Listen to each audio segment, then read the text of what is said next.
Hey guys, tonight we begin with the quiet resilience of ordinary people in extraordinary times. In the shadow of war, while the skies thundered with danger, civilians found themselves learning how to survive in ways that feel almost unimaginable to us now. Stories once thought too mundane to record: the shuffle to shelters, the taste of weak tea in the dark, the slow rhythm of waiting for dawn, become, in hindsight, deeply human tales of endurance. So, before you settle in, take a moment to like the video and subscribe, but only if you truly enjoy what I do here. And let me know in the comments where you're listening from and what time it is for you right now. It's always fascinating to see who's gathered with us across so many different places and hours, sharing in these quiet journeys. Now, dim the lights, maybe set a soft hum in the background, like a fan or the night outside your window. Let's ease ourselves into tonight's story, the long, slow experience of how civilians tried to survive air raids in World War II. It often began as an ordinary evening, the sort of evening that seemed to drift into the edges of memory without much distinction. The sun, if it had managed to peek through the haze of the day, slipped slowly beneath the horizon, leaving behind a sky of muted greys and faint violets. People moved about their small, rationed lives, tending to last cups of tea, setting out their work clothes for the morning, and straightening the blankets on beds that they were not certain they would be able to use that night. In those moments, life clung to a sense of routine, a fragile veneer of normality, as though if one moved carefully enough through the hours, the world might hold itself steady. And then the siren began. The siren was not a polite sound. It did not knock at the door or whisper quietly at the edges of thought. It stretched itself into the air with a long, rising wail that seemed to come from nowhere and everywhere all at once. Some said it reminded them of an animal's cry, something between a howl and a scream, the kind of noise one might imagine echoing across empty landscapes at the end of the world. Others thought of it more mechanically, as if a great unseen machine had been set in motion just to remind them that peace had ended, and the night ahead would belong to waiting and worry. It was for many a sound that lived somewhere deep inside their chest long after the siren itself had ceased, a sound that refused to let go. When the first echoes reached the houses and the streets, people often paused, sometimes mid-step, sometimes mid-sentence. Cups of tea were left unfinished, knitting needles dropped softly onto laps, and conversations lost their meaning in a single instant.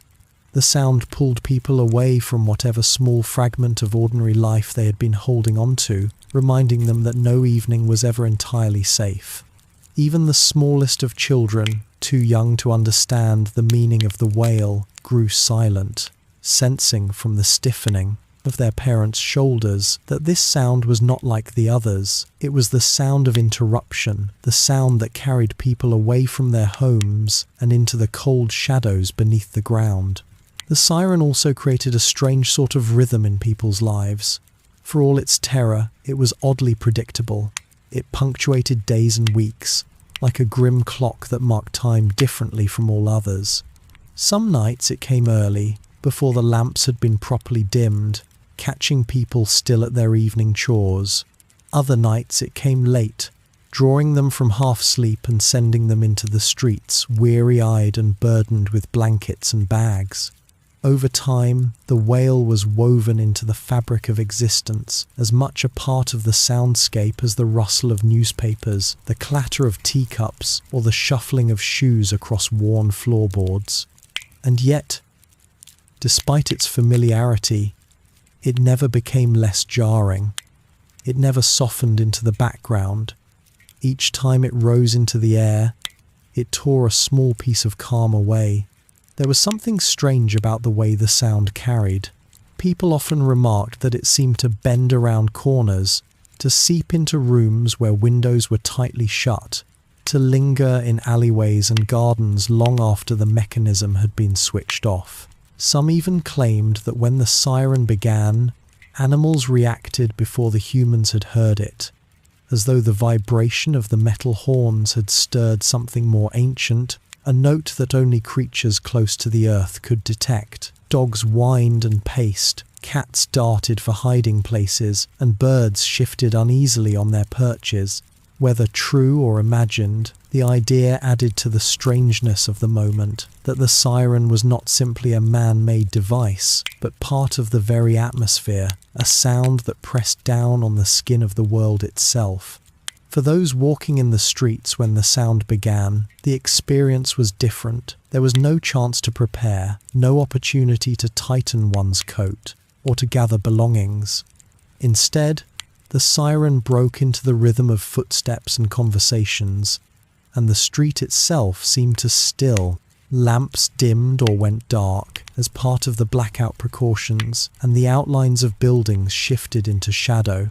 One moment the street might feel almost normal, with the occasional shopkeeper closing shutters or a child skipping along the pavement. The next, everything was altered. People no longer walked in quite the same way. They moved with a sense of direction, a purposeful quietness, towards shelters that promised safety, or at least the illusion of it. The siren was also curiously democratic. It was a sound that cared nothing for class or status. A wealthy family in a townhouse might hear it at precisely the same moment as a factory worker in a rented room. It reached across neighborhoods without distinction, binding together lives that otherwise had little reason to touch. When it sounded, all became equal in their vulnerability, and all carried the same burden of decision: what to take, where to go, and how quickly to move. In this way, the siren became a strange equalizer, a reminder that beneath the structures of society there was a shared fragility that no one could escape. Yet, for all its power, the siren was not always treated with the same urgency. As the years went on, some people grew weary of it, fatigued by the endless repetitions. They joked, quietly, that the siren itself was more of a nuisance than the bombs it announced. Some continued with their card games, their meals, even their knitting, moving only when absolutely necessary. Children sometimes mimicked the sound, turning it into a game of sorts, stretching their voices into wavering wails that made their parents frown. In these moments, the siren became strangely ordinary, almost domesticated, part of the furniture of war. And yet, even when treated lightly, it never fully lost its weight. The underlying truth remained. It was a sound that could signal the end of homes, of lives, of entire streets. There was also an odd beauty to it, though few would admit such a thing openly. When the siren's note rose and fell in the distance, it created a pattern, a swell and retreat that was almost musical. Heard from far enough away, it resembled a mournful song, the voice of a landscape calling out to itself in sorrow. Some likened it to the wind across empty moors, others to the distant hum of church organs. The fact that such associations existed at all was a testament to the strangeness of the human mind, which seeks to soften even the harshest of sounds with comparison, to fit fear into familiar categories. And so, while the siren was meant to frighten, it also became, for some, an eerie lullaby, a signal that life above ground was changing while they prepared themselves to go below. One curious thing often reported was the way the siren seemed to alter time itself. The moment it began, clocks lost their meaning. Minutes became slippery, hard to hold on to. Some swore the walk to the shelter stretched on endlessly, though it was never more than a few streets away. Others felt that the siren's wail shortened the evening, pulling them too quickly from supper to the underground benches. In the shelter, they would discuss how long the siren had lasted, each person certain their sense of time was accurate, yet all giving different answers. The siren was not just a sound, but a distortion, a reminder that time in war did not follow ordinary rules. There were rituals attached to it as well. Many people, before leaving their homes, touched a photograph or a small object, a kind of quiet superstition that carried them through the night. Others straightened their beds, as though tidying a room could ensure its survival while they were gone. Some even left notes on tables, small scraps of paper with words of reassurance or instruction, just in case. These rituals were never spoken of much, but they were shared silently among households, part of the intimate grammar of survival. The siren was the signal for these actions to unfold, each as ordinary and unremarkable as breathing, yet each carrying with it the weight of uncertainty. For children, the siren could be both frightening and oddly thrilling. To be pulled from bed in pajamas, wrapped in coats, and hurried into the night had the air of an adventure, at least at first. They were carried in arms, or walked drowsily beside parents, clutching small toys or books. Some later recalled that the siren was less terrifying to them than to the adults because its meaning was not fully understood. They remembered instead the closeness of family, the whispering voices, the sense of being part of something larger. Over time, of course, the novelty faded and fear crept in. But for those earliest memories, the siren was a strange companion to childhood, a sound that belonged to bedtime as much as to war. Even now, decades later, those who heard it speak of the siren as though it were a character in its own right. Not merely a warning device, but something alive, with moods and voices that shifted depending on the night.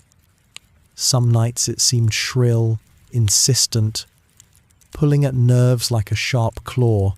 Other nights it was more distant, a background hum that allowed for easier acceptance. This personification of the siren reveals something important, that in order to live with it, people gave it qualities they could understand, shaping it into something that could be endured, if not embraced. The uniqueness of the siren lies in its paradox. It was at once terrifying and comforting, destructive and protective. Terrifying because it heralded danger from the skies, the possibility of death and destruction. Comforting because it meant that someone, somewhere, was watching the skies, that there was at least some warning, some chance to prepare. It was the sound of both fear and survival, and in that contradiction, it found its strange place in memory. To hear it was to know that one was still alive, still capable of moving, of choosing, of seeking shelter. To not hear it, on nights when perhaps it should have sounded, was far worse. As night deepened and the siren faded into silence, its echo remained. People carried it with them into the shelters, into the crowded spaces beneath the ground. Even in sleep, if sleep came at all, the sound lingered in dreams, twisting into other noises, merging with the rumble of trains or the creak of doors.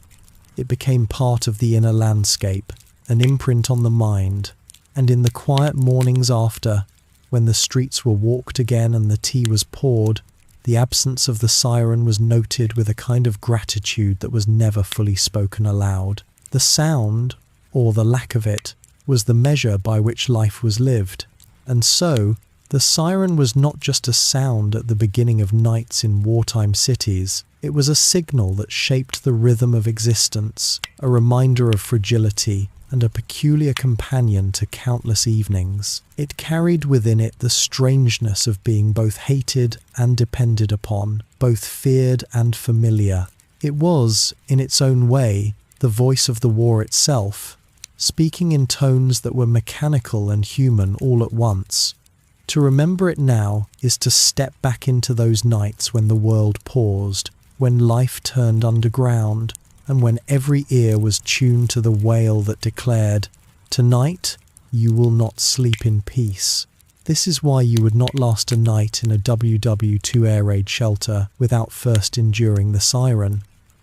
The sound itself was the first trial, the first stripping away of comfort. It carried you from the world of the ordinary into the realm of endurance, where every detail mattered and every moment was stretched thin. It was not only the prelude to danger, but the quiet architect of memory, a noise that has outlived the walls and the shelters themselves, continuing to echo softly in the recollections of those who once stood still in its shadow. When the sirens had finished their wavering cry, and the night had already begun to settle into that quiet but heavy anticipation, the walk to the shelter became a ritual that most civilians of the war would come to know all too well. It was rarely hurried, for there was a kind of resignation that accompanied it. People did not run, nor did they panic, but instead shuffled along the darkened streets with their coats clutched close and their parcels tucked carefully under their arms. The journey itself became almost as familiar as the places they went, a walk mapped out not by landmarks of beauty or comfort, but by the route one could take most safely in the absence of streetlights. For blackout regulations meant the lamps were dimmed or extinguished entirely, and the once friendly roads of a neighborhood could transform into a landscape of near invisibility, broken only by the faint glimmer of the moon or the silhouette of a neighbor's shadowed figure. This walk was a strange kind of procession, not unlike the religious pilgrimages of older times, except that here the goal was not a holy shrine, but a damp shelter dug into the earth or built of concrete. Some carried small bags, their contents predictable: a flask of tea, perhaps a blanket, a book if one thought there might be time to read. Others brought less practical items, tokens of familiarity, perhaps a child's toy or a photograph of someone far away. It is easy, from a distance, to imagine this walk as one of constant fear, yet survivors often described it as almost dull, routine, even wearying. The strangeness lies in how quickly the extraordinary can become ordinary. After months of practice, the sound of the siren did not always inspire terror, but rather prompted a sigh, a slow gathering of belongings, and a familiar walk to the same underground refuge. The footsteps, though muted by rationed shoes, would echo strangely in the stillness. In many places, there was no sound at all except the shuffling of feet and the occasional clearing of a throat. People tended to speak in whispers, or not at all. Silence was not so much enforced as it was instinctive. Talking seemed somehow inappropriate under the cover of night, as if raising one's voice would draw attention from the sky above. Children sometimes struggled with this quiet, asking questions too loudly or complaining of the cold, their voices quickly hushed by a parent's hand or a stern glance. Yet in the hush of the walk, there was a shared understanding that everyone was part of something larger, something quietly endured. As one walked through the narrow streets, certain details became part of memory: the uneven pavement underfoot, the way a familiar gate creaked as it opened and shut, or the sudden smell of coal from a stove that had not quite been extinguished before blackout. And then there were the sounds that were not there, sounds which one came to notice only by their absence. No cars rushing by, no radios playing in windows, no music drifting through doorways. The blackout stripped the city not only of light but of much of its ordinary life. The absence of these everyday noises made the smallest sounds seem amplified: the rustle of clothing, the rattle of a tin lunchbox, the squeak of a pram wheel. Sometimes the walk was interrupted by peculiar sights. One might glimpse a figure fumbling with a bicycle in the dark, or a cat darting across the road and vanishing into an alley. On rare occasions, a policeman's voice would cut through the stillness, reminding someone to dim a torch or to move along quickly. In some districts, wardens patrolled, their helmets and armbands faintly visible in the darkness. Their presence was both reassuring and unnerving, for they were symbols of order, but also reminders of danger. One could not mistake the reason they were there. And yet, for all the bleakness of these walks, there was sometimes an odd serenity about them. The city, stripped of its usual clamour, revealed itself in ways it never did during daylight. Rooflines silhouetted against the faint glow of the night sky, chimneys standing like silent sentinels, and the soft hush of the wind carrying the scent of damp earth and stone. People who had walked these streets countless times in daylight often said that at night, under blackout, they felt like they were somewhere else entirely. Streets they knew became unfamiliar, like paths in a dream, both known and strange at the same time. It is curious how the body remembers these walks, even when the mind wishes to forget. Survivors could recall the feel of a child's small hand clutching theirs, the chill of the air as they stepped outside, the rough weight of a woolen coat against their shoulders. Some remembered the peculiar way that shadows seemed to linger too long, the unease of not being able to see the end of the road clearly. Others spoke of the strange comfort of hearing footsteps behind them, knowing they were not alone, even when they could not see who it was. There was something communal about these quiet walks, a collective passage through darkness toward uncertain safety. And yet, there were also peculiar small rituals that people adopted. Some households insisted on leaving at the same time each evening, regardless of how near or far the sirens sounded. Others had a superstition about carrying the same blanket or flask. Children often counted the steps from their front door to the entrance of the shelter, memorizing the number as though it might offer protection. These routines, though trivial, gave shape to the journey. They gave the impression of control, however small, in a time when so much was beyond individual command. One might imagine these walks as uniformly solemn, but they were not without their odd moments of humour or distraction. A dog might bark at a passerby, or a neighbour might trip and curse softly under their breath. Sometimes, despite the regulations, a faint light would leak from behind a curtain, and people would murmur disapproval as they passed, fearful that such carelessness could draw danger. There was also the occasional whisper of gossip, exchanged quickly and quietly, about who had been seen with whom, or whose ration coupons had mysteriously gone missing. Even in war, the small preoccupations of ordinary life followed people into the night. The most peculiar detail of all, perhaps, is that after some time, people reported dreaming of these walks. Their minds rehearsed them in sleep, tracing familiar streets and pathways long after the danger had passed. It is as though the body, conditioned by repetition, continued to make the journey even when there was no need. The memory of walking through darkness towards safety became so ingrained that it lingered for decades. For many, the war was remembered not as a sequence of battles or political events, but as the quiet sound of shoes on stone, the weight of silence, and the endless repetition of leaving home to go underground. This simple walk, therefore, was more than a physical journey. It was a passage into a different way of life, one measured not by clocks or calendars, but by the rhythm of sirens and footsteps. And in that rhythm, there was monotony, yes, but also something quietly haunting.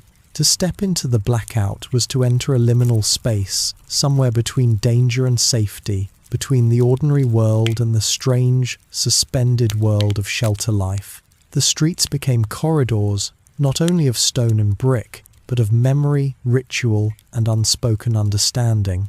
Each walk was both mundane and extraordinary, a nightly reminder of how life could persist in the strangest of forms. To step into the shelter was to cross an invisible threshold, one that separated the familiar world above from a realm altogether different. The streets outside, however dim and muted, still carried a sense of openness, the faint air of wind, the sight of rooftops against the night. But as one approached the entrance, often little more than a sloping stairway or a reinforced doorway in the side of a mound, there was a shift, a change in atmosphere that people could sense even before descending. The shelter drew them downward, toward air that smelled of soil and stone, toward corridors that held echoes instead of breezes, and toward a quiet that was at once reassuring and unsettling. The first steps into the underground were often slow, deliberate, shoes tapped against worn stone or wooden planks, and the sound carried strangely, amplified in the enclosed space. Sometimes a lantern burned at the entrance, or a dim bulb hung overhead, casting light that was not enough to banish the darkness, but sufficient to mark the way. The walls, rough and damp in places, seemed to hold the memory of countless arrivals, of people brushing past one another, of coats trailing against them. For many, the sensation of cool air that greeted them at the threshold was distinctive.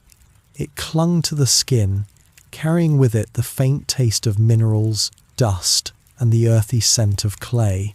The contrast from the night air outside was subtle but undeniable, as though one had stepped not simply into a shelter, but into the very body of the earth itself.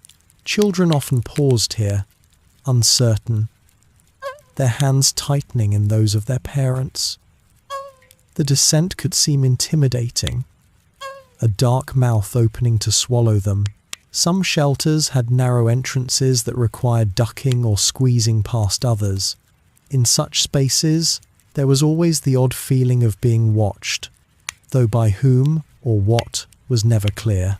Survivors often spoke of hearing sounds in those first few moments, not the cries of bombs above, but strange, small noises, a trickle of water running somewhere unseen, the shifting of earth in the walls, the faint creak of timber supports. These sounds, subtle though they were, created an impression that the shelter itself was alive, breathing quietly as it received its visitors. Once below, the world outside seemed to fall away almost entirely. The blackout was already effective above, but here underground, the darkness was complete. Only lamps and the occasional candle relieved it, casting long shadows that swayed with the movement of air. The peculiar thing about entering the underground was how quickly one's sense of time faltered. Without daylight or familiar clocks, the minutes could stretch, and the act of arrival felt both immediate and suspended, as though one had stepped into a pause in the ordinary flow of life. Some compared it to entering a church or a crypt, a place removed from the business of the world, yet filled with the presence of those who came to wait. The strangeness of this moment was amplified by the gathering of people. Neighbours, acquaintances, even strangers assembled shoulder to shoulder, united not by choice but by necessity. They descended together, yet each brought their own silence with them, their own unspoken thoughts. Faces were illuminated from below by the glow of lanterns, giving them an almost ghostly appearance, cheeks hollowed by shadows, eyes catching the dim light like glass. It was not unusual to find the sight unsettling at first, and children often whispered that everyone looked different down there, not quite themselves. This impression was strengthened by the echoing acoustics, which made voices sound deeper or thinner than they did above ground. Words carried in unusual ways, rising and falling with the wall's uneven surfaces, sometimes making it difficult to tell who had spoken at all. There was also the matter of the air. Unlike the free circulation of the outside world, the underground air was close, confined. The longer one stayed, the more it seemed to thicken, tinged with the scent of damp clothing, stale bread, or the faint medicinal tang of disinfectant. At first arrival, however, the air struck one most for its coolness and for the way it muffled the senses. Some recalled that even their thoughts felt muted as they descended, as though the act of going below dulled not only the outside world, but also the internal noise of worry. The underground demanded a kind of quiet obedience, not enforced by rules, but instilled by its very nature.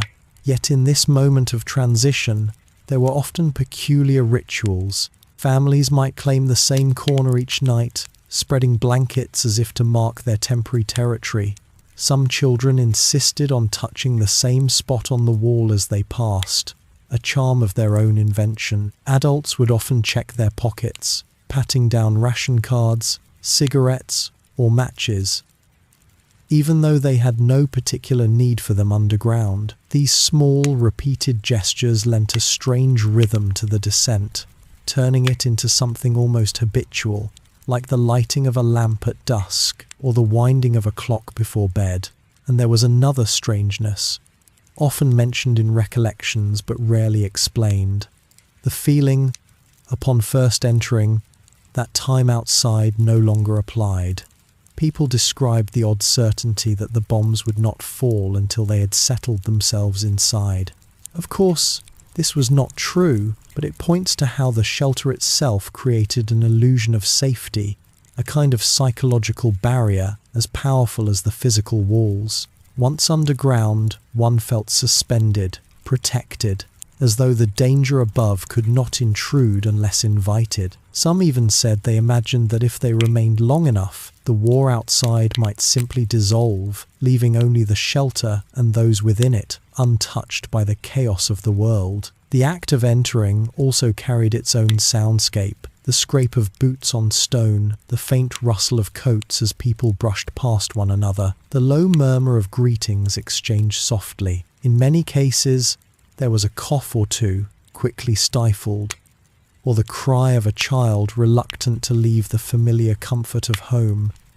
Each of these noises took on an amplified quality in the enclosed space, so that the entrance of a small group could fill the shelter with sound, only to fade again into a quiet that felt heavier than silence itself. One peculiar detail remembered by many was the metallic clink of coins or keys, sounds that seemed sharper underground, as if the walls themselves were listening. It is curious to think how quickly the body adapted to this descent. The first time one entered, there was often fear, even claustrophobia, but with repetition, the act became familiar, almost automatic. People grew accustomed to ducking through narrow passages, to adjusting their eyes to dim light, to feeling the cool damp of stone beneath their fingers as they steadied themselves on the stairs. Over time, what had once seemed strange became routine, and what had seemed frightening became ordinary. This is perhaps the strangest detail of all, that people could grow used to living part of their lives underground, as though it were merely another room in the house, another place one might go to pass the evening. And yet, not all grew comfortable. There are accounts of those who lingered at the threshold, reluctant to descend fully, as though unwilling to surrender to the earth's embrace. They stood near the entrance, close enough to retreat if they wished, and sometimes spent the entire night there. Others reported feeling a strange pressure on their ears, as if the underground air weighed differently upon them. A few even claimed to hear faint whispers when no one was speaking, attributing them to the shifting of soil or the movements of unseen creatures. Whether imagination or something else, these impressions added to the sense that the shelter was not only a place of refuge, but also a place apart, a liminal world with its own rules and mysteries. For children, entering underground often brought confusion. They wondered why the familiar street above had to be left behind, why bedtime was spent among strangers. Some grew accustomed, making games of the descent, racing siblings down the steps or counting the cracks in the walls. Others never lost their fear, clinging tightly to a parent's side, eyes wide as they crossed into the dim world below. Parents, for their part, often carried a practiced calm, speaking in low voices, offering reassurances that they themselves may not have fully believed. In this way, the act of entering became not only a physical movement, but a psychological one, a performance of calmness meant to soothe both children and oneself. It is perhaps worth considering that for many, the shelter was the most consistent space in their wartime lives. Houses could be damaged, workplaces altered, streets transformed, but the shelter remained a nightly constant. And so the entrance into it became, in a way, the entrance into routine itself, into the pattern of survival. To walk down the steps was to acknowledge that life was continuing, even in strange and muted form. This act, repeated over and over, carved itself into memory so deeply that decades later, survivors could recall with clarity the sound, the smell, the feel of those first few moments below ground. And always, the moment of entering carried with it a quiet, lingering question. Not one that was spoken aloud, but one that hovered in the mind. Would the shelter hold? The walls, however thick, were not invulnerable. People knew this, though they seldom said it. The silence of the descent was perhaps as much about this awareness as it was about politeness or fear of detection. To walk underground was to place trust not only in the engineers who built the shelter, but in the earth itself, to hold firm above them. Each entrance, each step downward, was an act of faith, repeated night after night, in the hope that the ground would remain steady and the walls unmoving. In this way, entering underground was never just about physical shelter.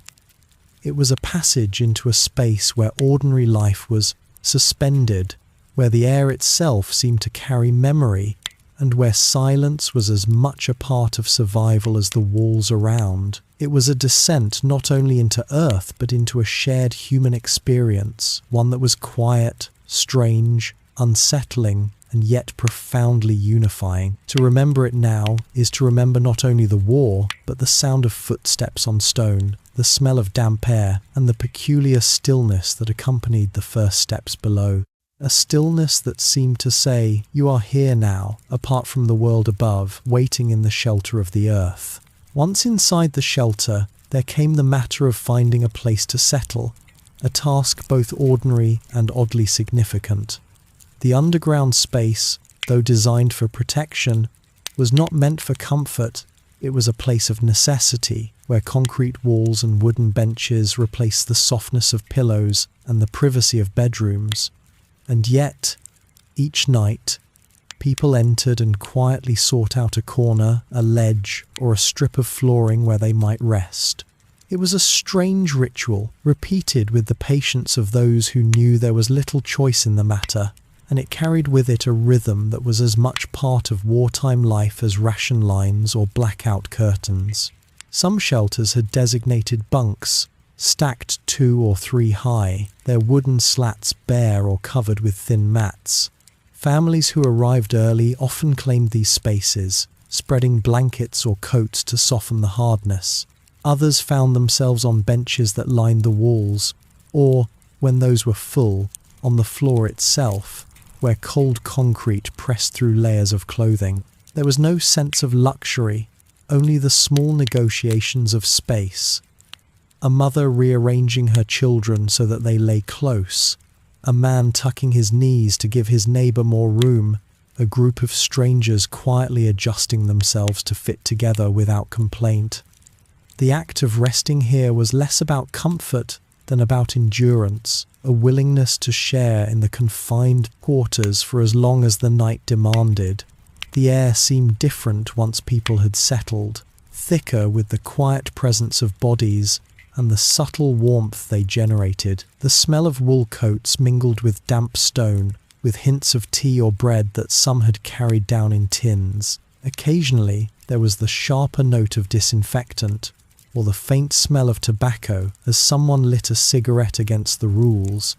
The glow quickly cupped in their hand to avoid notice. These scents combined into something that survivors often described as unforgettable, not pleasant, not entirely unpleasant, but distinctive, a smell that would return to them decades later in the most unexpected moments, carried by memory alone.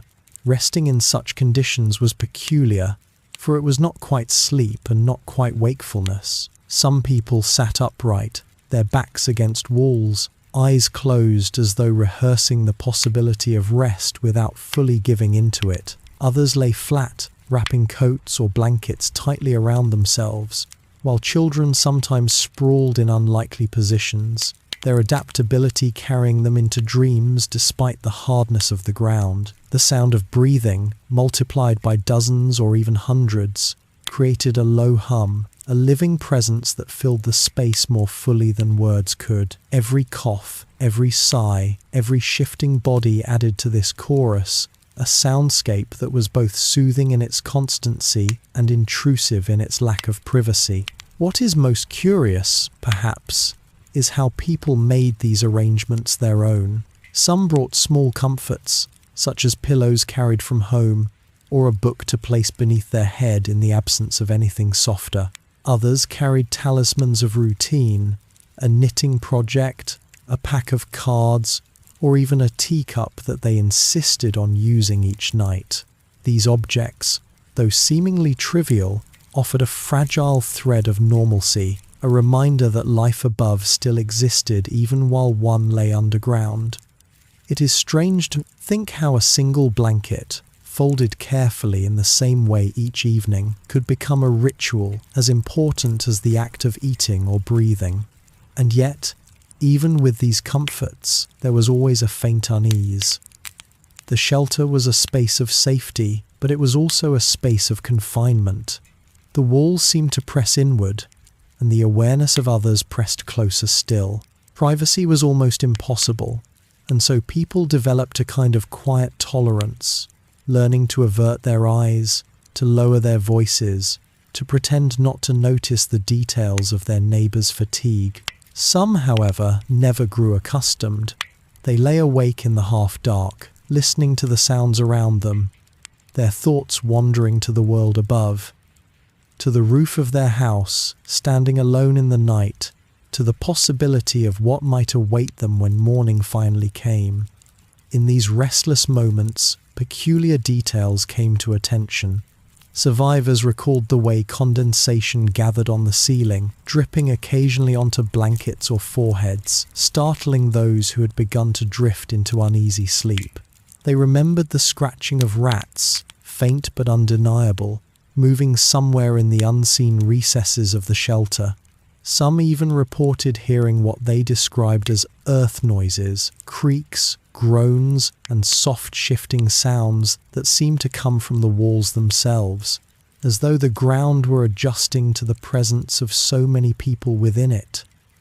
These details, small and strange, became part of the nightly experience, half forgotten yet unforgettable. And yet, there was also a strange comfort in this shared arrangement.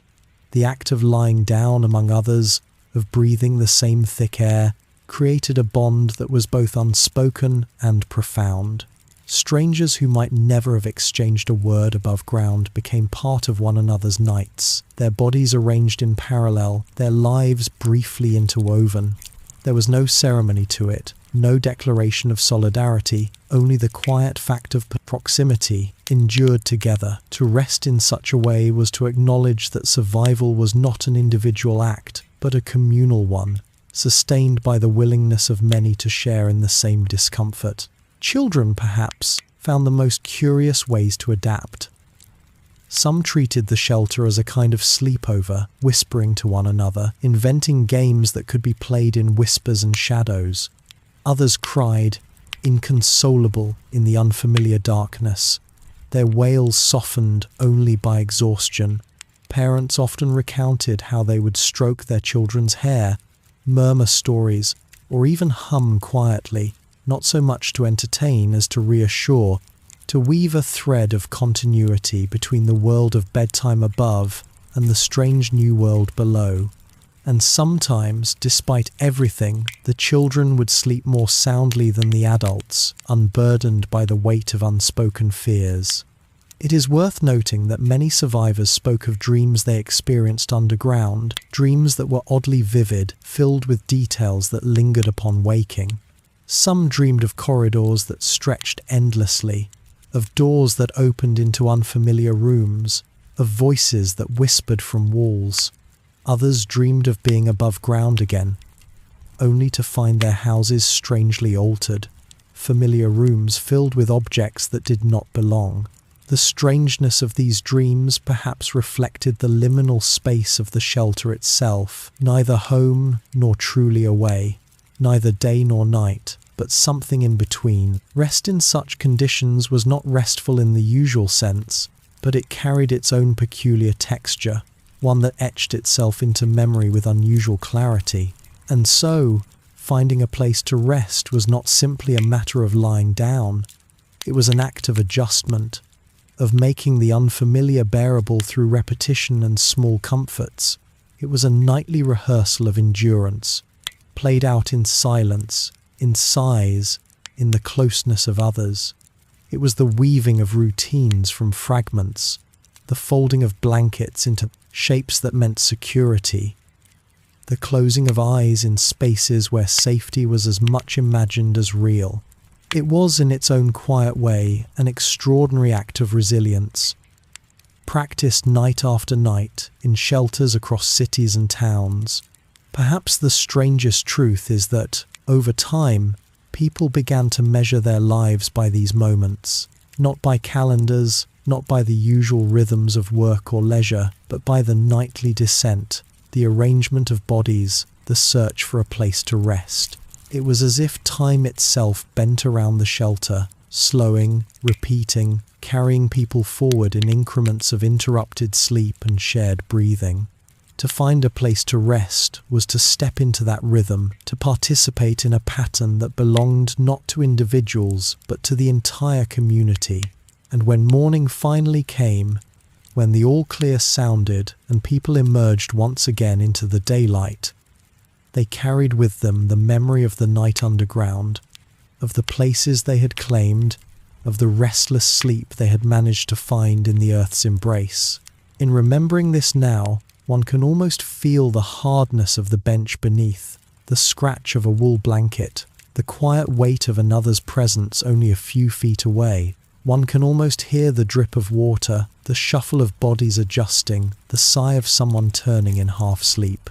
To find a place to rest in those conditions was not about comfort, but about learning to exist within strangeness, to carve out a fragment of normalcy in the most unnormal of circumstances. And it is in this quiet act, humble, unremarkable, yet profound, that the story of shelter life becomes most vivid, most human, and most enduring. It is often said that silence is not the absence of sound, but rather the presence of many small sounds gathered together in stillness. Nowhere was this more true than in the air raid shelters of the Second World War. To step underground was to enter a world defined by sound, not the great and terrible, noises of bombs or collapsing buildings, though those came too, muffled through the earth, but by the smaller, constant noises of ordinary life compressed into a confined space. These sounds were not dramatic, yet they lingered in memory, weaving themselves into the fabric of shelter life with a persistence that was impossible to ignore.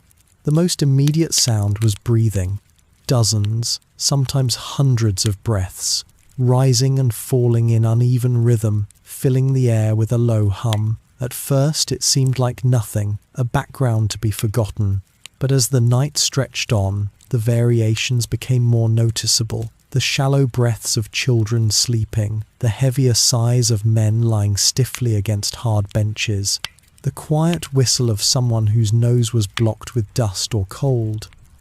Together they formed a strange symphony, not beautiful in any traditional sense, but steady, constant, a reminder of shared endurance. To close one's eyes in the shelter was to feel surrounded by this living tide, carried along by the collective act of respiration. Then there were the coughs.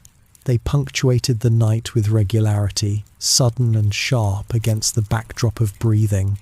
A dry cough from one corner, a rasping cough from another, the wet sound of a child clearing their throat. Some nights it seemed that no hour passed without a cough. The shelters, with their damp walls and close air, encouraged illness, and so the sound became a fixture, as much a part of the nightly routine as the folding of blankets or the faint whistle of the kettle. Survivors later recalled that they could identify certain neighbours by their coughs alone, long before they could see their faces in the dim light. Other sounds were softer, almost hidden, but once noticed, impossible to forget. The rustle of coats as people shifted in their sleep, the scrape of boots against the floor as someone adjusted their legs, the faint jingle of coins in a pocket when a body moved. These tiny noises, insignificant on their own, accumulated into a constant murmur, like the gentle shifting of a forest in the wind. Some found it soothing, a reminder that they were not alone. Others found it maddening, each small noise a disruption in the already fragile possibility of sleep. It depended, perhaps, on the listener's state of mind, whether one heard companionship or intrusion in the sounds of others. Children added their own layer to this soundscape. Their voices, hushed but insistent, carried in whispers that somehow seemed louder than intended. A question asked of a parent, a complaint about the hardness of the floor, a giggle shared between siblings. These whispers often travelled farther than they should have, echoing strangely in the shelter's walls, so that a conversation at one end could be faintly heard at the other. When exhaustion finally overcame them, children's murmurs gave way to softer sounds. The restless movements of sleep, the occasional cry, or the dream talk of a child caught halfway between wakefulness and slumber. Such noises, though small, gave the underground its peculiar life, a reminder that even in fear and confinement, the ordinary patterns of childhood continued. And then, of course, there were the rats, not always seen, but often heard, scurrying along unseen ledges, their claws clicking faintly against stone or wood. Survivors remembered this with particular clarity, the way the animals seemed emboldened by the darkness, moving freely among the sleepers.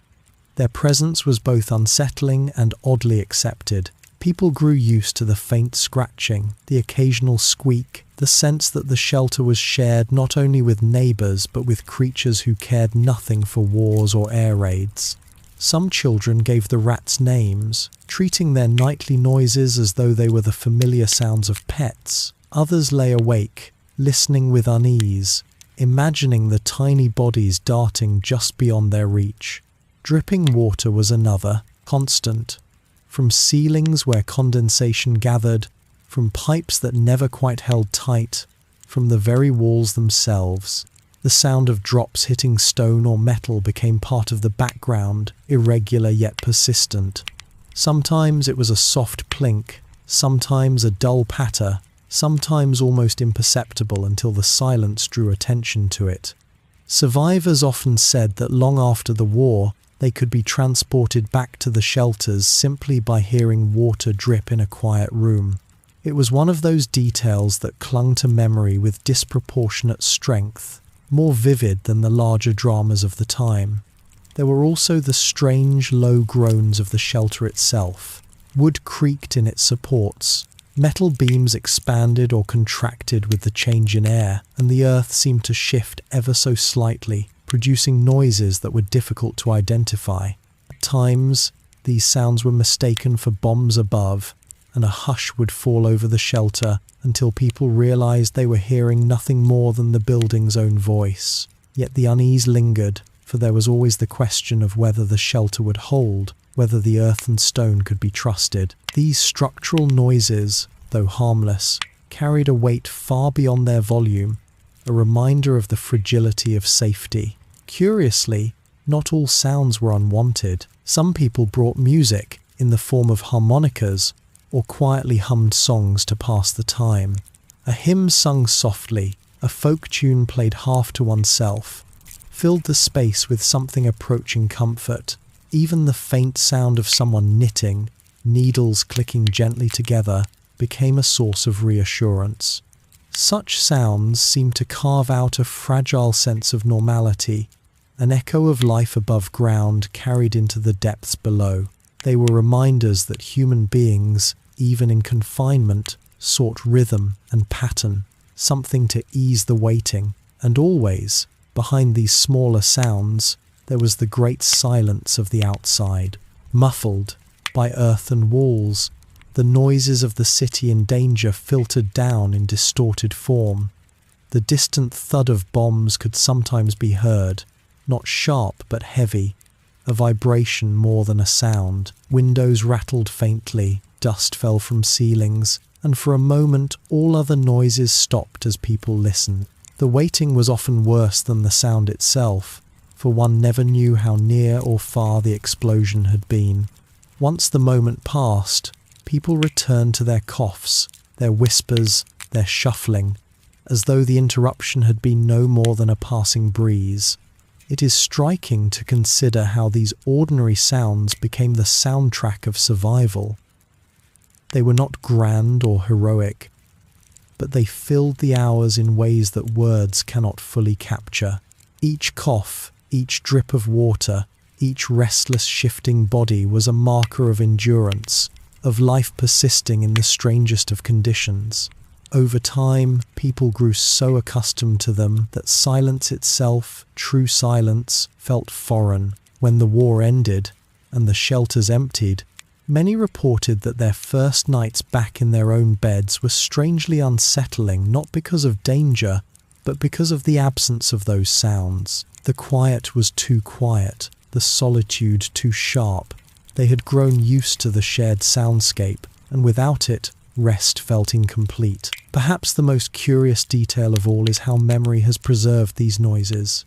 Survivors rarely describe their nights underground in terms of sight, for the dim light left little to see. Instead, they remembered the sounds, the coughs, the whispers, the drips, the scurrying, the creaks. These small fragments of noise became the lasting impression of shelter life, more vivid than the fear of bombs, more enduring than the sight of walls or benches. In recalling the war, they spoke not of silence, but of a world filled with the constant, ordinary sounds of people enduring together. And it is in this chorus of small noises that one finds the truest record of what it meant to live and to wait in the shelter of the earth. There is something paradoxical about the way human beings seek sleep. It is, after all, the most ordinary of activities, required by all living creatures, yet it is also strangely elusive when circumstances are most difficult. Nowhere was this paradox felt more strongly than in the air raid shelters of the Second World War. For the people who descended underground each night, sleep was not a luxury but a necessity, and yet it often refused to come. The shelters were filled with tired bodies, but weariness alone was not enough to coax the mind into stillness. Instead, night after night, many found themselves lying awake, listening, thinking, and drifting only uneasily into short spells of rest. The benches on which people tried to sleep were rarely designed for comfort. Wooden planks or concrete ledges, sometimes softened by thin blankets, became the beds for families, neighbours, and strangers alike. The hardness pressed against shoulders, hips, and backs, making it impossible to find a position that did not ache. Some curled themselves tightly, knees drawn up to their chests, while others stretched as much as space allowed, only to find their legs colliding with the feet of those beside them.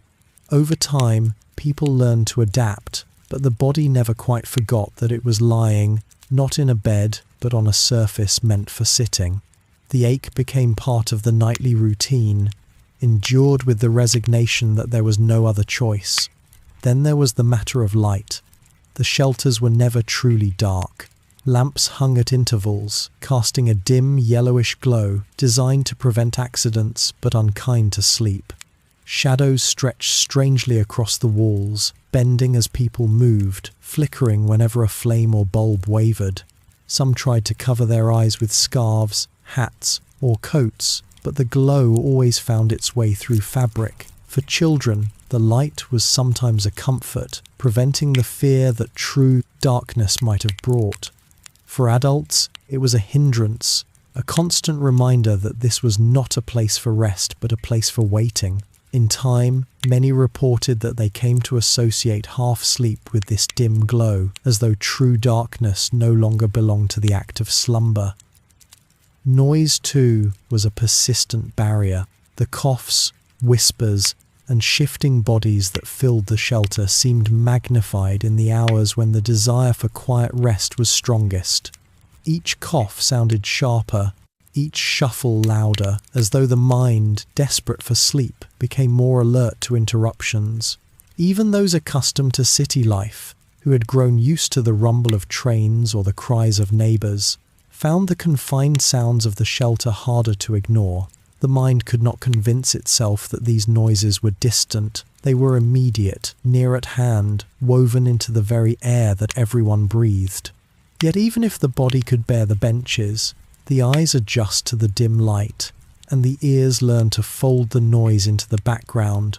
There remained the deeper obstacle, the mind itself. To lie down in a shelter was to lie down with the knowledge that above, bombs might fall at any moment, the earth might shake, the ceiling might crumble, the world of one's home might vanish in fire and rubble. These thoughts pressed against the mind as firmly as the wooden planks pressed against the body. Some tried to distract themselves with conversation, others with prayer, others still with reading by the dim light. But once silence descended, thoughts grew louder, and sleep slipped farther away. The irony was bitter. At the very moment when the body most needed rest, the mind insisted on vigilance. Children, of course, fared better. Exhaustion overtook them more easily, and they slipped into sleep with the swiftness of youth. Their bodies adapted more quickly to discomfort, and their minds did not yet dwell so heavily on dangers above. But even children were not immune.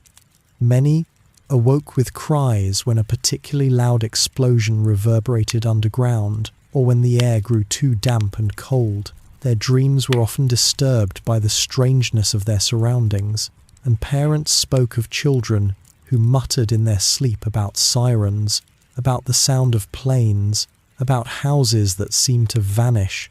Sleep came, but it was not always restful. One of the most curious details remembered by survivors was the way people devised unusual methods to coax themselves into slumber.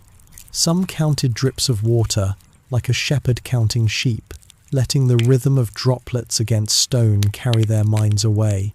Others listened to the scurrying of rats and tried, oddly enough, to imagine stories about them, turning their unease into narrative until it gave way to dreams. A few became so accustomed to the shelter environment that they could only sleep in such conditions.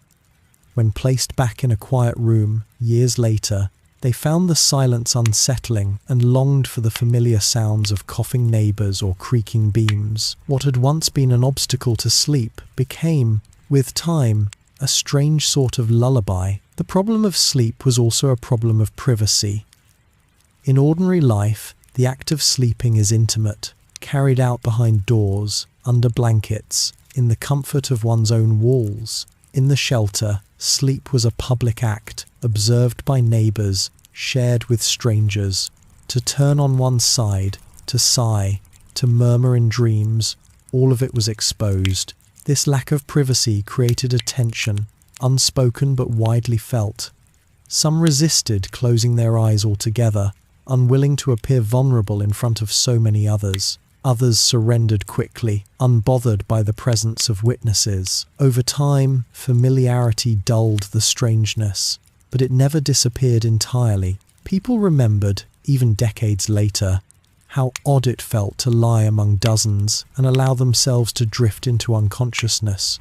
There was another element, quieter, stranger still, the dreams themselves. For those who managed to sleep, the dreams often took on peculiar forms. Some spoke of recurring images of narrow tunnels stretching endlessly into the earth, or stairways that descended without end. Others dreamt of strange mixtures of above and below houses that suddenly sprouted concrete walls, gardens that existed under dim lamps, skies that could be touched from underground. A few dreamt of sounds rather than sights. The endless wail of a siren, the hollow drip of water, or the dull thud of distant bombs, repeating endlessly within their minds. These dreams were not always nightmares, but they carried an odd, lingering unease, as though the shelter itself had seeped into the deepest corners of the imagination. The dampness of the air added another layer to the difficulty. Moisture clung to clothes, seeped into blankets, and left skin chilled. The damp seemed to resist warmth, making it difficult for bodies to relax fully. Even when wrapped in coats, people often felt a persistent chill that kept muscles tense. Sleep requires surrender, a loosening of the body, yet the dampness ensured that the body remained slightly alert, guarding itself against discomfort. This subtle vigilance mirrored the vigilance of the mind, creating a harmony of unease that staved off true rest. Some, however, found peculiar comfort in the act of half-sleep. Unable to sink into full slumber, they drifted instead in a liminal state, hovering between wakefulness and dream. In this state, the noises of the shelter blurred into a kind of background music, the dim light softened into haze, and the thoughts of danger above dissolved into vagueness. It was not true sleep, and the body did not wake refreshed, yet it carried a certain gentleness, a reprieve from full wakefulness that felt precious in its own right. Survivors often spoke of this half-sleep as something unique, unlike any rest they experienced before or after the war, a peculiar inheritance of those underground nights. It is striking to think that sleep, the most basic human need, became both elusive and strange in this setting. People did not speak of dreams with the same ease as they once had. They did not laugh in the morning over shared stories of odd visions. Instead, sleep was whispered about as though it were a fragile secret, something one must not break by discussing too loudly. When people rose in the morning, blinking against the dim light, they carried the silence of their half-rest with them. Few felt truly rested, yet all had survived another night, and that, in its own way, seemed to matter more than slumber. In later years, when survivors recalled the shelters, they often spoke less of fear or hunger, and more of the peculiar struggle with sleep. They remembered the benches, the coughs, the drip of water, the sense of lying exposed among strangers. They remembered how their dreams seemed altered, how their bodies never quite surrendered, how they lived for weeks or months in a state of permanent fatigue. And yet, they also remembered with a kind of tenderness the moments when sleep finally did come, the rare nights when exhaustion overcame every obstacle, when even the hardest bench felt soft for a few precious hours. Those nights were cherished, remembered not for their rarity but for their quiet mercy. The problem of sleep in the shelters was, in the end, more than a problem of rest. It was a problem of humanity adapting to the most unnatural of conditions, of bodies and minds, reshaping themselves to endure what should have been unbearable. And in that endurance, one finds something quietly remarkable, that even when sleep was broken, fragmented, strange, it was never fully lost. The human need for rest, though bent and strained, carried people through. The war ended, the shelters emptied, and in time, beds were reclaimed. But those who lived through it could never quite forget the odd, restless world of shelter sleep, a world where the simplest act of closing one's eyes became a nightly struggle, and where rest, when it came, felt like the rarest of gifts. There is a certain intimacy in food that extends far beyond its ability to sustain life. A piece of bread, a sip of tea, a boiled sweet tucked carefully into the mouth, each carries with it more than taste. It carries memory, familiarity, and the feeling of being anchored in something steady when the world outside becomes unsteady. In the air raid shelters of the Second World War, food was rarely plentiful, rarely extravagant, and rarely warm, yet it held an importance that far outweighed its simplicity. For the families and individuals who carried their modest parcels of nourishment underground each evening, these small comforts were more than calories. They were threads of normality, woven quietly into nights filled with uncertainty. Most people carried food in the form of what could easily be transported.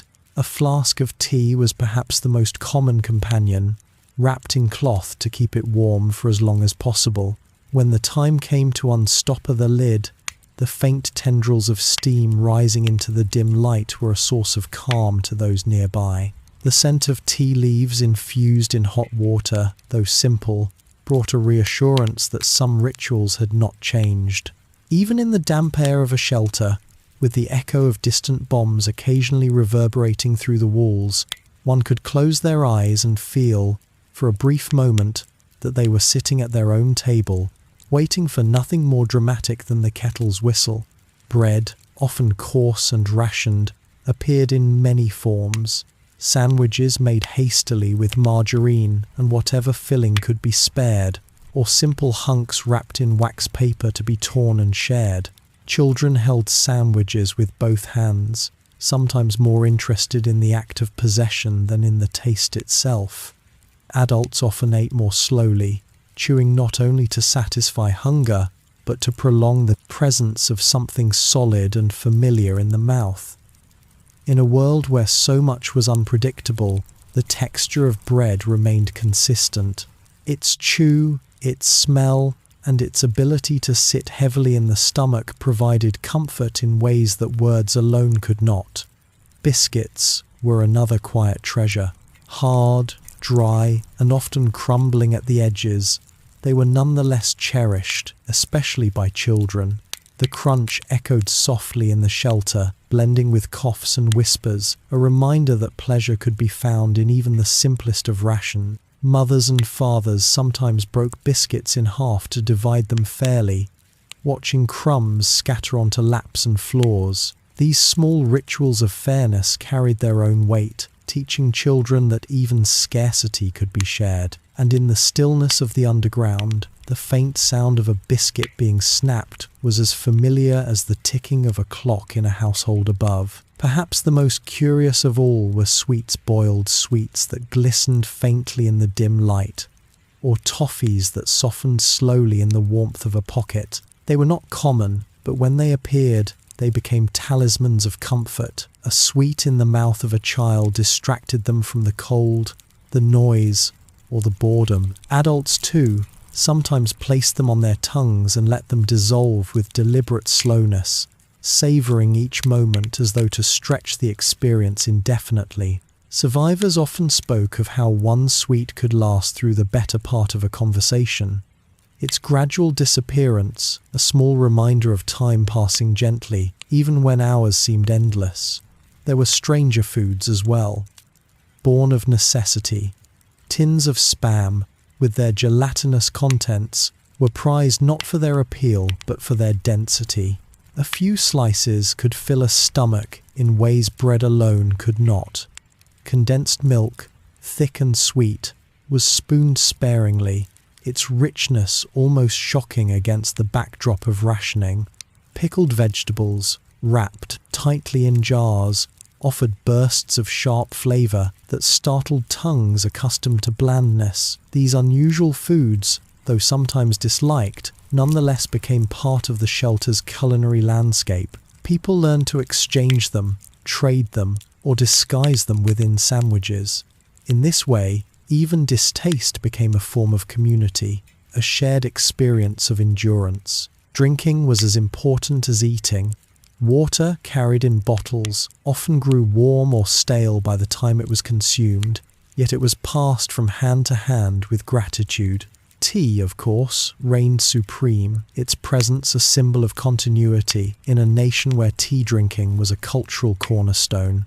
The act of pouring it, carefully balancing tin cups or enamel mugs, was almost ceremonial. Families huddled together, distributing warm liquid that fogged their breath in the cool air. There was no sugar to spare, no cream, and often the leaves were used more than once. But this did not matter. What mattered was the gesture, the sense that one could still pause in the middle of an air raid to sip, to swallow, to remind themselves that life, in some small way, carried on. Food in the shelter was not only about sustenance, it became a way of measuring time. The opening of a flask signalled the beginning of waiting. The slow chewing of bread occupied minutes, otherwise filled with restless thought. The final sweet in the bottom of a paper bag marked the nearing of morning, or at least the hope of it.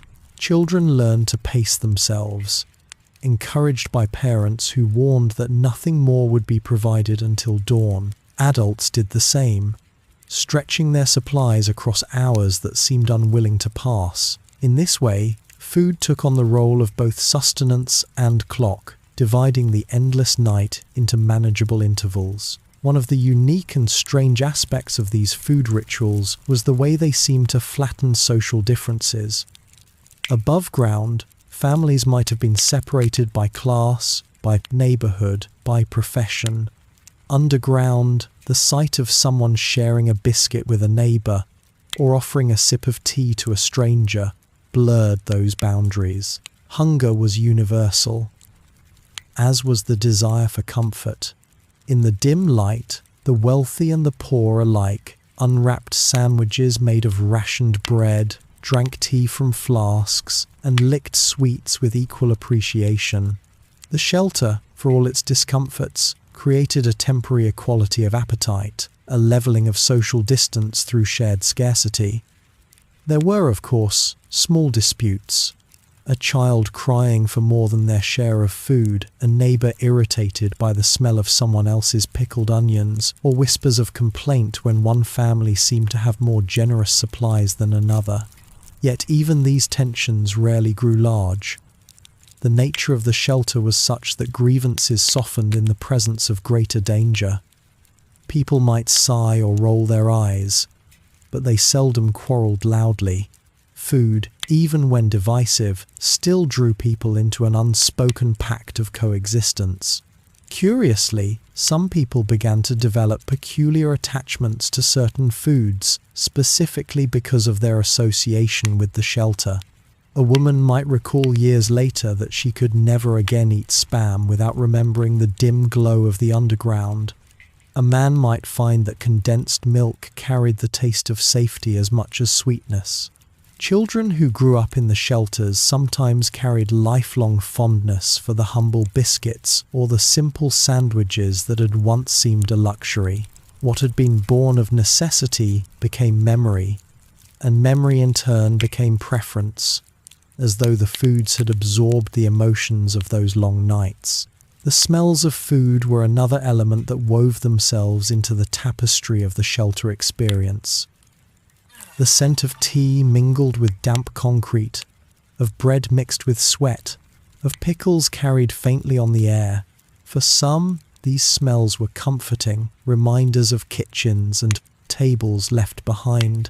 For others, they became too closely associated with discomfort, lingering in their minds as part of the claustrophobic atmosphere. Yet all agreed that the act of eating underground was distinct, never quite separable from the environment.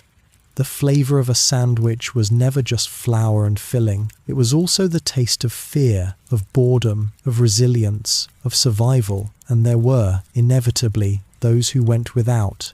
Not every family could spare enough to bring food each night, and not every individual had someone to provide for them.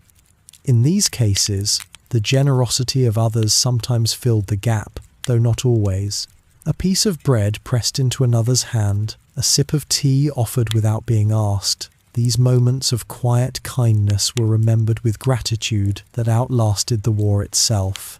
Hunger sharpened the value of such gestures, elevating them into something more than charity. They became symbols of solidarity, of a humanity that persisted even in concrete caverns where comfort was scarce. In reflecting on the role of food in the shelters, one sees how these small, simple acts carried weight far beyond their size. A flask of tea, a biscuit, a boiled sweet. These were not merely sustenance but anchors, holding people steady in nights that otherwise threatened to unmoor them. They were reminders that life, in its ordinary forms, could persist, even when extraordinary circumstances pressed in from above. They were proof that even in fear, people sought not only to survive, but to retain some measure of dignity, ritual, and comfort. And perhaps the strangest thought of all is how these modest foods, these small comforts, became woven into memory so deeply that decades later, survivors could recall them with clarity. Not the bombs, not the sirens, not even the fear, but the taste of a sandwich, the warmth of tea, the sweetness of a rare boiled sweet. These were the details that endured, tucked into recollections like the sweets, once tucked into pockets. They remind us that survival is never only about withstanding danger, it is also about finding, in the smallest of things, a reason to carry on. It is one thing to imagine the air raid shelters of the Second World War filled with rows of adults, their faces weary, their voices subdued, their bodies pressed against one another in the damp underground. It is another thing altogether to picture those same spaces punctuated by the restless energy of children and the curious presence of pets. For many families, the decision to bring their youngest members and beloved animals into the shelters was less a choice than a necessity. Leaving them behind was unthinkable, and so they came, carried down narrow staircases, clutched in arms, tugged along by hands, or nestled in baskets. Their presence introduced a different texture to the long hours underground, sometimes a source of comfort, sometimes a source of irritation, but always a reminder that life, in all its messy vitality, continued even in the shadow of destruction. Children, more than anyone else, resisted the stillness that shelters seemed to demand, while adults longed for quiet, for calm, for a chance to close their eyes and retreat inward. Children often could not help but move, explore, and speak. Their voices rose in playful bursts, echoing against concrete walls, turning whispers into shouts without meaning to. They played small games with cards, with scraps of paper folded into shapes, with stones or marbles carried in pockets. Their imaginations transformed the underground world into something more than a place of waiting. A stretch of bench became a pirate ship. A drip of water from the ceiling became a mysterious signal. The glow of a lamp became the campfire of a faraway forest. For them, the shelter was not only a refuge from bombs, but also a new landscape in which play could take root, however limited by circumstance. Of course, not all adults welcomed this energy. Fatigue made some short-tempered, and the high-pitched laughter of children grated against nerves already frayed by lack of sleep and discomfort. Yet even those who sighed or scolded could not deny that the presence of children altered the atmosphere. They were living symbols of continuity, of futures that might still unfold beyond the war. To see a child sleeping with a toy clutched in hand, or stubbornly chewing at a crust of bread, was to be reminded that survival was not only about enduring the present moment, but about carrying life forward into what came next. There was also the matter of how children experienced fear. Some seemed largely unbothered by the distant thuds of bombs, too young to understand the true scale of danger.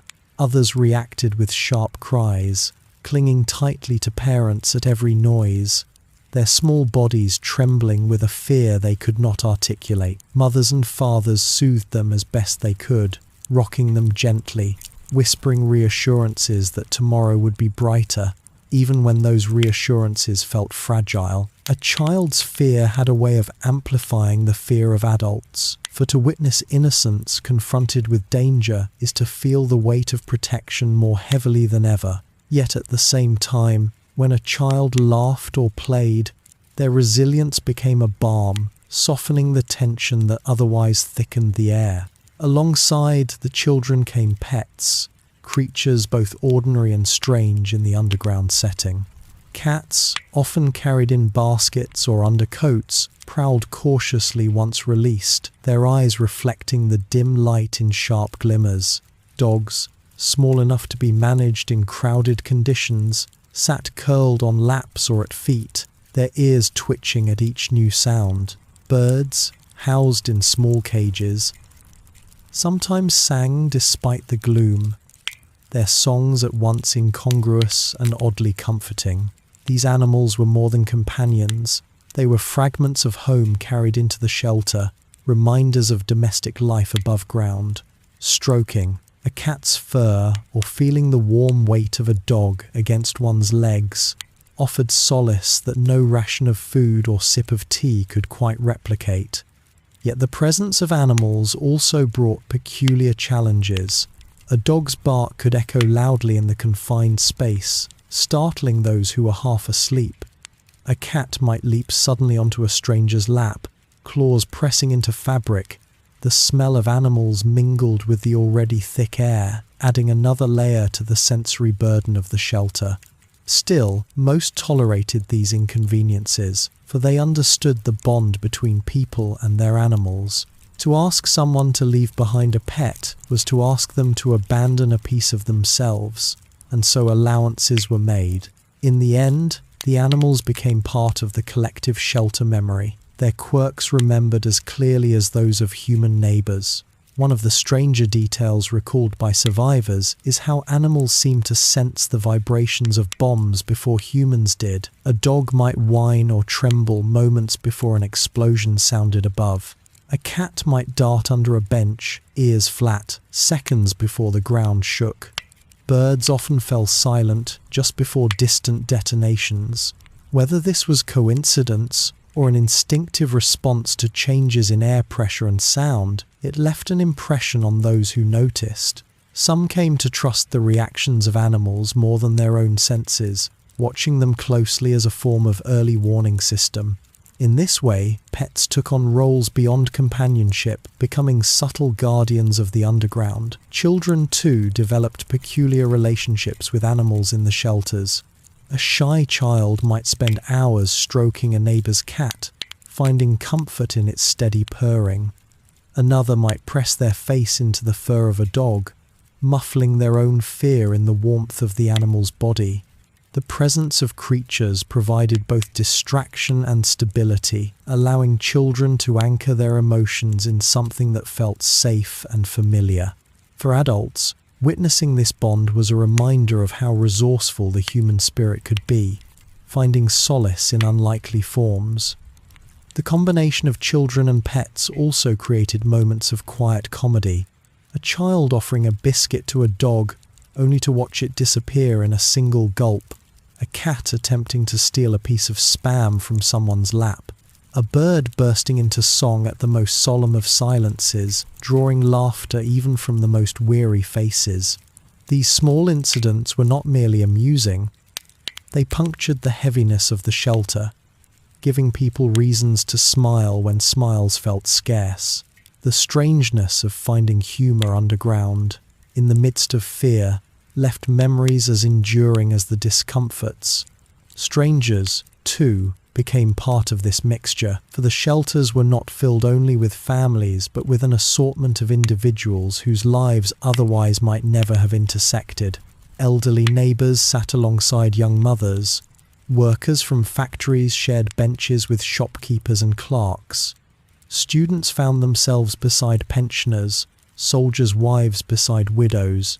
In the shelter, the boundaries of everyday life blurred. People spoke when they might not have spoken above ground. They shared food, exchanged stories, or simply acknowledged one another with nods and glances.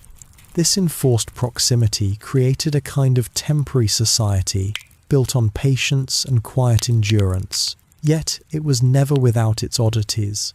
Some individuals became known for their peculiar habits.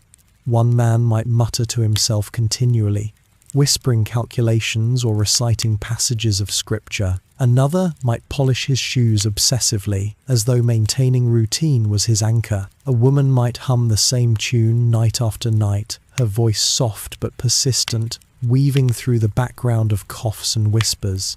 These small eccentricities, though sometimes irritating, also added character to the shelter. Over time, people came to expect them, to mark the passage of nights by their occurrence. In this way, strangeness became familiarity, and familiarity became comfort. It is easy to imagine that such proximity would breed conflict, and indeed it sometimes did. Children cried, pets barked, neighbours grew impatient, words were exchanged, tempers flared briefly. But more often than not, tension gave way to resignation, to an understanding that all were bound together by circumstance. The very act of enduring in such conditions created a kind of solidarity, unspoken but powerful. People learned to forgive small irritations, to tolerate differences, to find humour in inconvenience. They learned that survival was not only a matter of withstanding bombs, but of coexisting in close quarters with patience. Perhaps the most unusual aspect of this strange company was the way memories of it endured.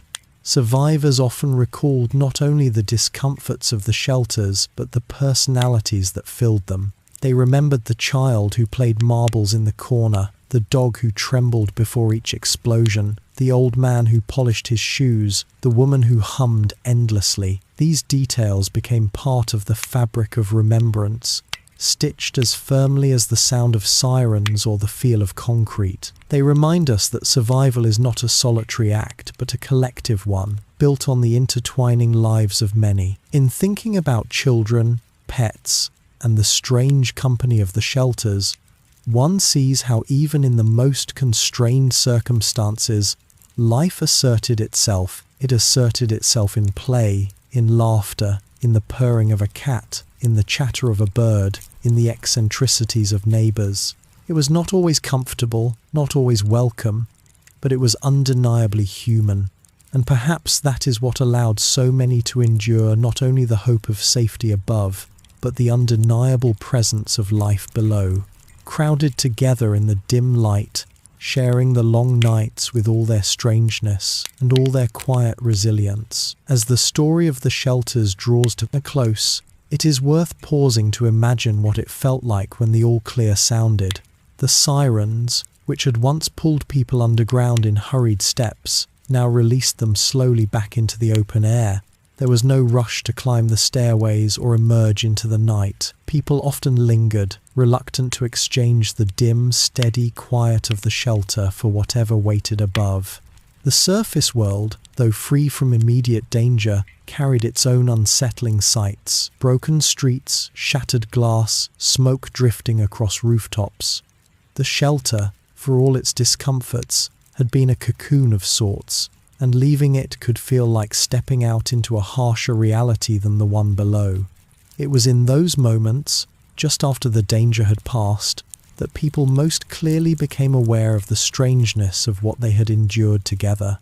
They rose stiffly from benches, gathered their children, collected their pets, and exchanged small nods or brief words with neighbours. Yet behind these simple gestures lingered something unspoken, a quiet recognition that they had shared something deeply unusual. Few would ever know the particulars of those hours underground except those who had sat side by side, breathing the same heavy air, waiting for the same uncertain outcome. In memory, the shelters were not only places of fear, but of oddly delicate detail. The sound of dripping water against stone, the faint shuffle of cards in the corner, the steady rhythm of a neighbour's snore, or the sudden flutter of a bird in its cage.